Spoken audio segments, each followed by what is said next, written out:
Hello, this is Alan Wheeler. Sorry for the short delay. I still haven't solved that technological problem. Uh, this evening, I want to use my top 5 tarot decks to divine the year 2020 through 2021. So the title should read something like that.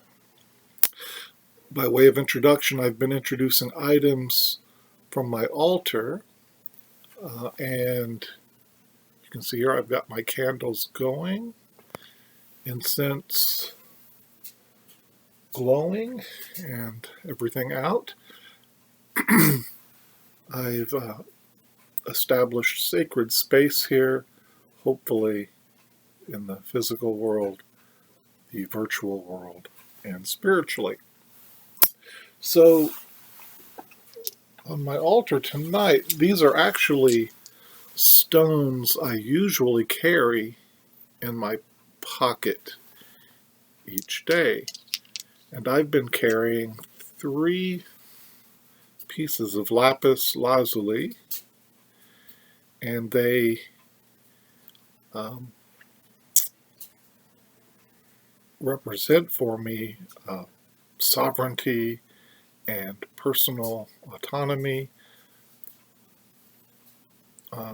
as felt through the goddess Isis and through some professional readings that I've had with a priestess of Isis, codename Al Moon 513.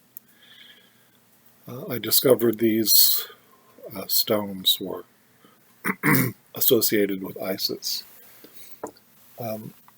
Also through an online reading with the same priestess, Kumbaba Jasper presented itself, and I've associated this with the Empress, who I connect with through the Tarot of Vampires tarot deck, but who is really much like the Holy Spirit. The spirit, whether the spirit of Isis or Odin or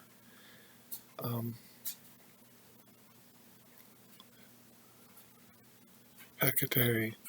I feel there's the essence of Venus, Gaia, and the Divine Feminine there. And I carry those with me, but I've added just yesterday, and I've cleansed this, and this is, I'll try to pronounce this correctly, Labradorite. And this is in honor of and in connection to the Morrigan. And I don't think the light's quite right, but you can see the colors shift, and it just reminds me of that shape-shifting quality, one whose form is formlessness, and that transcendental state. So I've added that to my pocket, and they've been up on my altar, hopefully gathering energy and connection for me here. So let's get started. I've drawn the cards that I felt would speak numerically through numerology, because the year 2020 has lots of 2s in it. So I've drawn the High Priestess, who is the 2 of the major arcana, and the 2s from each suit. I've also drawn the Judgment card from each suit, being card number 20.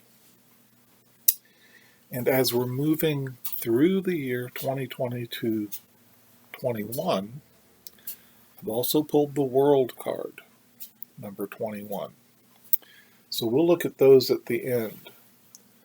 But in each deck, I feel we're looking to the High Priestess this year. And here she is with the moon. This is the Morgan Greer tarot. And she has it may be the solar cross.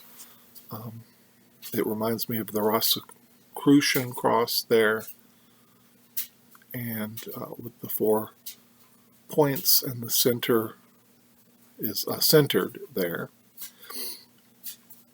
But otherwise, and she's robed and has part of the scroll hidden, so a lot of the symbolism, there's the veil behind her.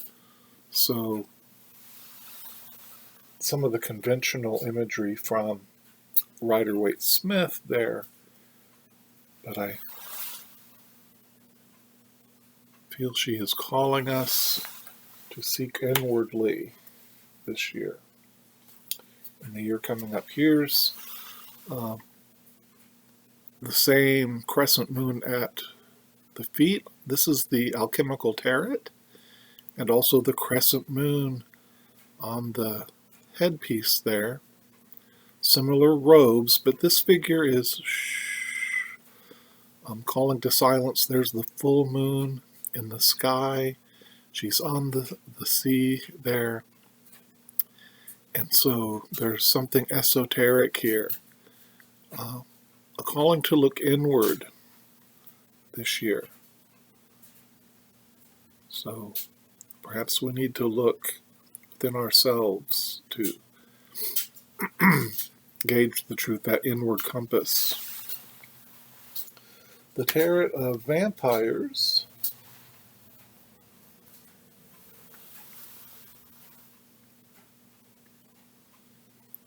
gives us this version of the High Priestess. She's also in front of a large full moon there. She has a serpent ornament on her arm. Another way to symbolize those secret knowledge that she has access to. The book is floating of supernatural means. That is no ordinary book. And if we look inside, the pages are blank and they are yet to be written. She has a black candle, which is the counterpart to the magician's white candle in this deck. Again, calling us inward, calling us to write our future from our truth within.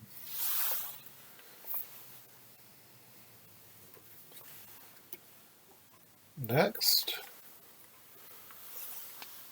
we have the Archeon Tarot, and this is the High Priestess, and she's featured on the box of the set, but the sphere that she seems to be scrying into actually feels like the world itself to me. And I think she has a vision of the world card that is yet to come. What is to come through this year? And what can we bring about as we move through 2020 into 2021? How can we fulfill all that we can in this year? And she has that vision, seeking again within her that moon representing that interior life that is being revealed to her. So the last deck, number 5, I'm going to be looking in the guidebook, which features large pictures of the Deviant Moon Tarot. And here's the High Priestess here. A similar meaning, she's on that black and white chessboard, though. Her arms are crossed. And so we And she's got the wings on, yet she seems not in flight. And the conscious side of her white face seems distraught, perplexed, and the dark half of her face is hidden within there. So we get the kind of the shadow meaning of the high priestess, and the reverse meanings here by Patrick Valenza. You may find yourself held back by unenlightened people who lack vision or imagination. So that's kind of the shadow side of the High Priestess card. Something to watch out for in 2020 moving forward. Now let's look at the twos from each of these decks. I'll move quickly through the Morgan Greer because it's very similar to the Rider-Waite-Smith. We just have the close-up versions and the beautiful colors picked carefully for the feelings and energies that they evoke. And we see the figure, the alchemical red and white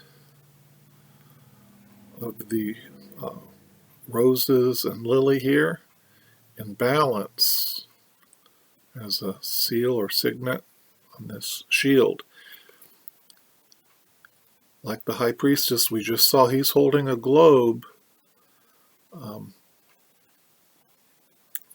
being called forward into the new year.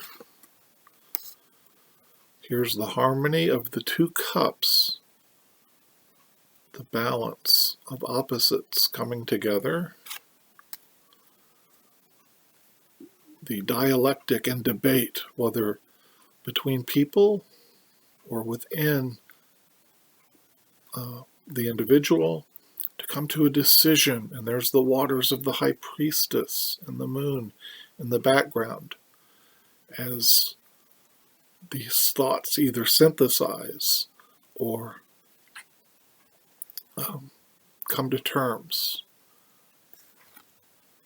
so that she can move forward.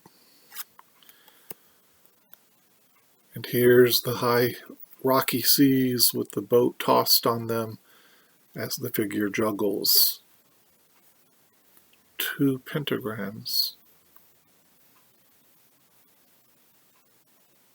in the eternal flow of the Two of Pentacles. So those are quite familiar. Let's look at the alchemical tarot that takes a little bit different approach. And so in 2020, we have that calling, that powerful calling of the fire, the two torches, the power of that initial call to something new. But you'll see their glyphs here are for Mercury and Venus. And here they are coming together.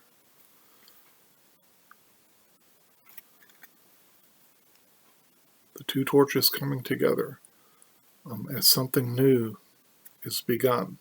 A little bit different take. The Two of Cups, as the opposites come together, the harmony is bringing the alchemical rose within the test tubes.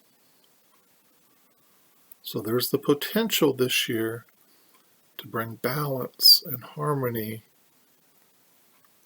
that produces something beautiful.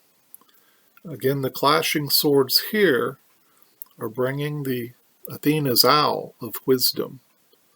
So the debate and the dialectic, the struggle of thoughts is bringing forth wisdom. Iron is sharpening iron here. And here's the Two of Coins, reminiscent of the original Marseilles, I believe, but also similar to the Thoth card in that the sun and the moon are balanced and in harmony, flowing. And here the lion is consuming the eagle.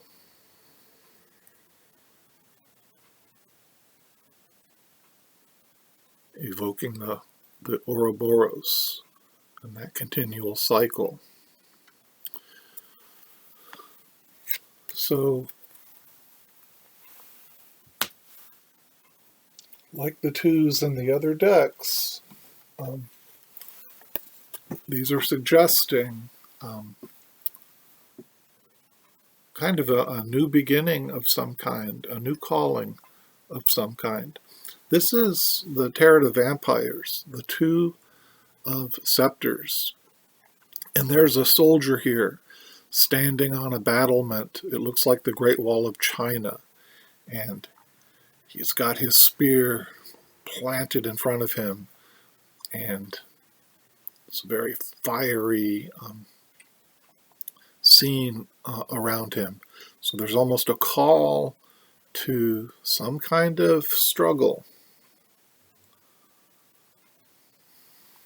pictured in this card.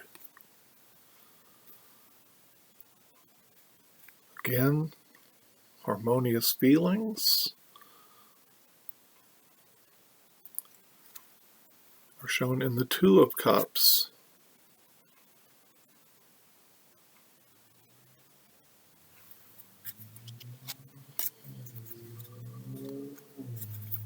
Here, the struggle of thoughts or communication, seen in the Two of Swords, is taken to an extreme as this figure seems to be in a root-bound coffin here.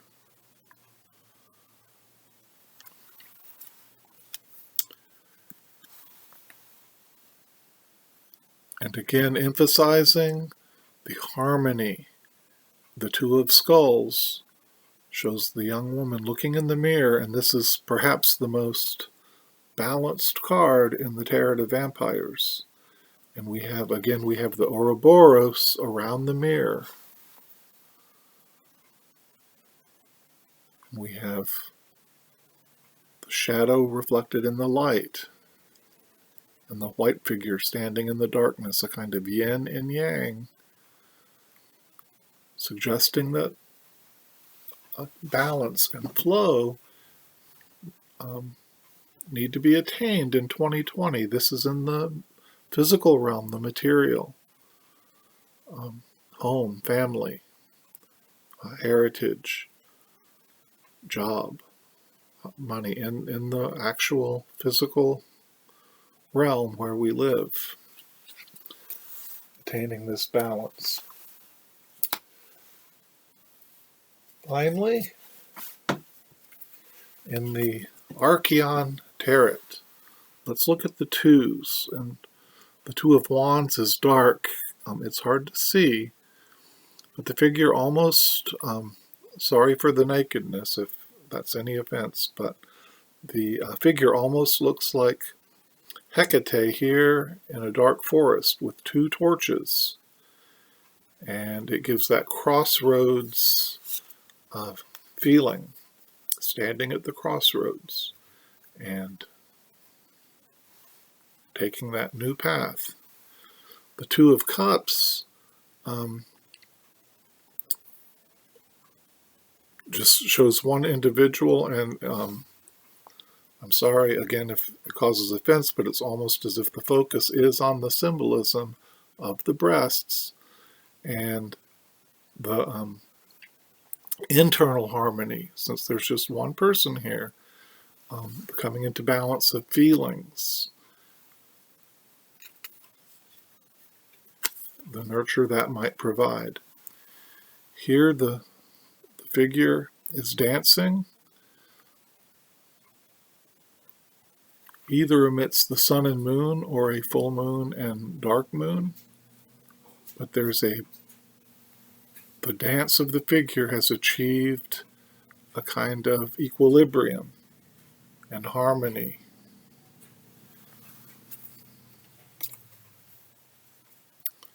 And finally, the Two of Swords with the crossed swords, suggesting that struggle, that standstill that can come as we negotiate ideas or communication. So those are the twos from the first four decks. And now quickly, we'll take a maybe a little bit darker look through the Deviant Moon tarot here. And Patrick Valenza puts them in slightly different order, but we'll look at these here. Starting with the swords, again we see the dark side as these figures are stuck at a standstill, and they are unable to decide between two difficult choices, and this indecision stalls ambitions. So it serves as a warning when there isn't the dialectic and the dialogue, when the debate becomes so polarized that nothing can be done. And I think that's a good description of society right now. The challenge is to get past that, I think, for me. Here's the Two of Wands, and very similar to the alchemical tarot where the torches were coming together, the two stabs here are working together to make a digging tool. So it advises you that in order to achieve success, you must pool resources together and focus your creative muscle on a specific objective. So when something new is starting, that's especially important. And twos are near the beginning of the sequence of numbers. So that's the point is well taken. The dark side of the Two of Cups shows an attraction to something dangerous. The figure here is Death, who is approaching midnight. So that, in effect, there's going to be death at midnight. The clock in the background is about to strike 12. And so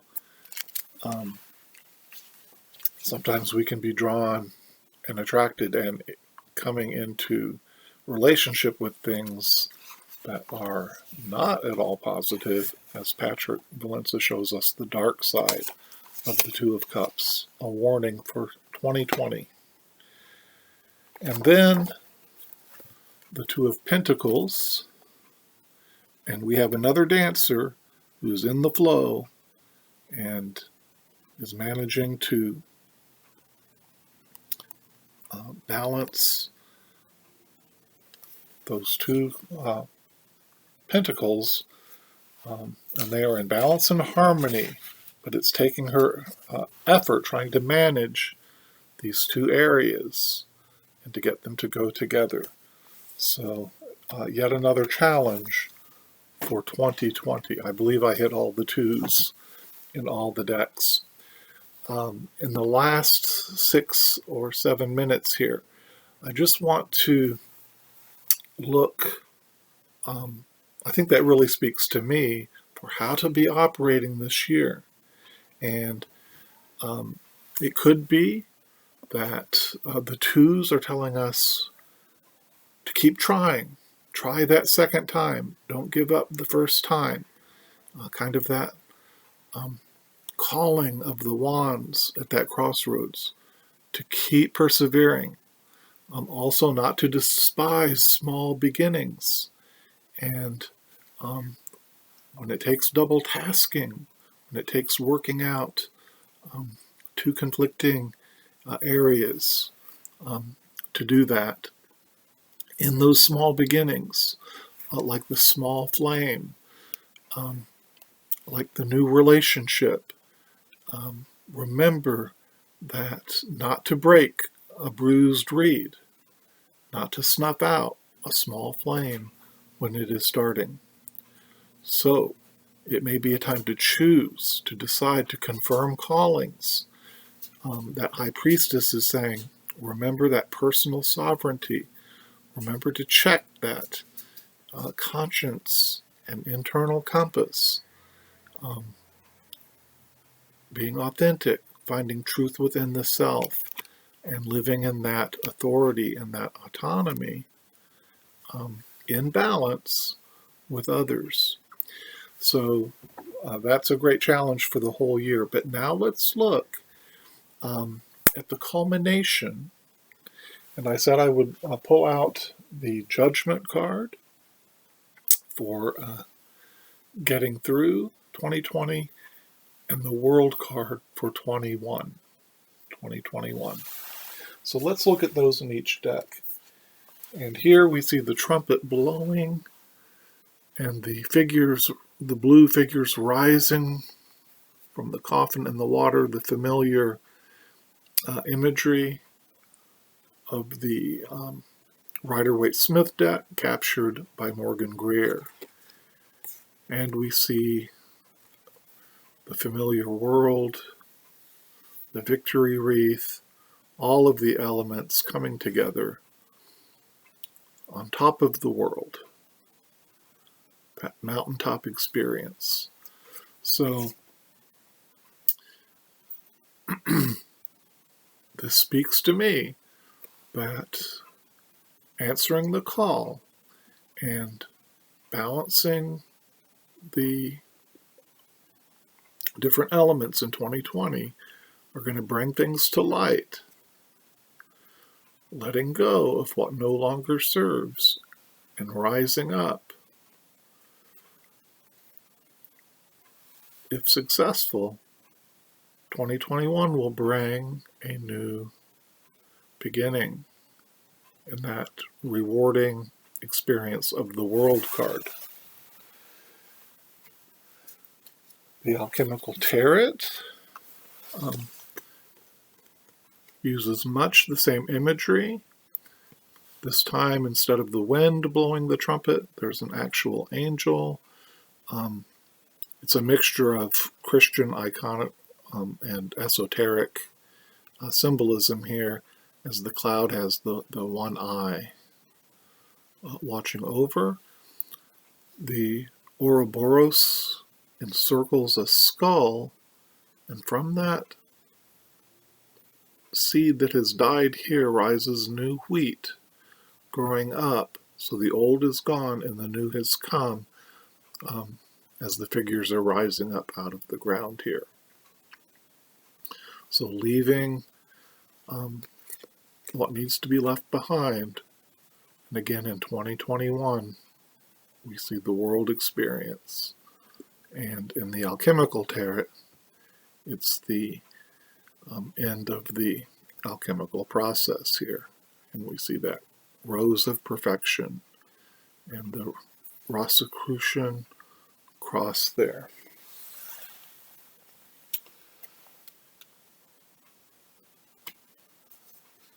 Tarot of Vampires shows a vampire coming up out of the ground. All is on fire, so we get the apocalyptic side of things. What's not needed is burning, and there's that panther of the fire suit as the vampire jumps in exhilaration there. And then we have the sensuous feeling of the balance of all the elements in the World card coming forward. In the Archeon Tarot, if I haven't misplaced it here we go. The Judgment card is black and white, and it's hard to see, but the figure is holding a sword here, perhaps reaping what needs to rise out, and she's brought something to light that needed to be dealt with. And we have the beautiful world tree. in card 21.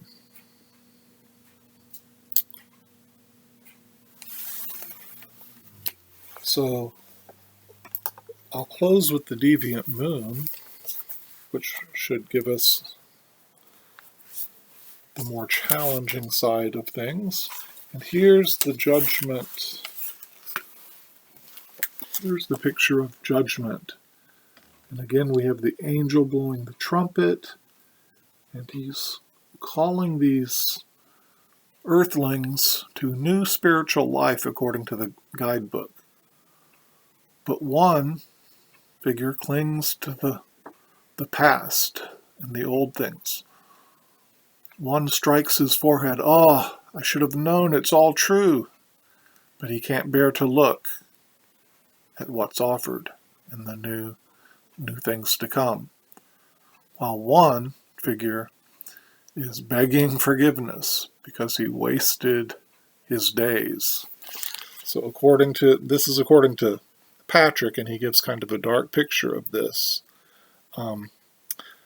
Time has run out for this trio of egotistical creatures.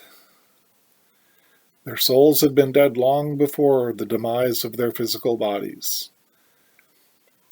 Yet, even on this day of mercy, they are reluctant to forsake their depraved ways and reconnect to their spiritual origins.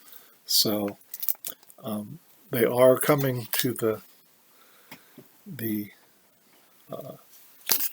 new world, the new life, but somewhat reluctantly there. And let's see what Patrick gives us for the world here. And here's the world card, and the figure is transforming here. The mermaid gratefully thanks the universe for guiding her through. I'm pulling off this post-it note. Guiding her through her odyssey over land and sea. So she has completed a successful journey around the world, acquired extraordinary skills along the way, and has transformed into a beautiful mermaid. So the fish are leaping from the water. The emotions are tamed beasts at the bottom. The Ouroboros is there encircling her. She's got the wands lighted at both ends. Very powerful. So this is, I believe, what 2021 has to offer if we can meet the challenges of the twos, of the High Priestess and the twos in 2020. It's 33 minutes. This went a little bit longer than I thought. But I hope that's some food for thought and encouragement as we go into the new year. As always, I hope you feel connection with friends and family in the real world, with online community, and on your spiritual path, whatever that might be. Thanks for watching, and take care.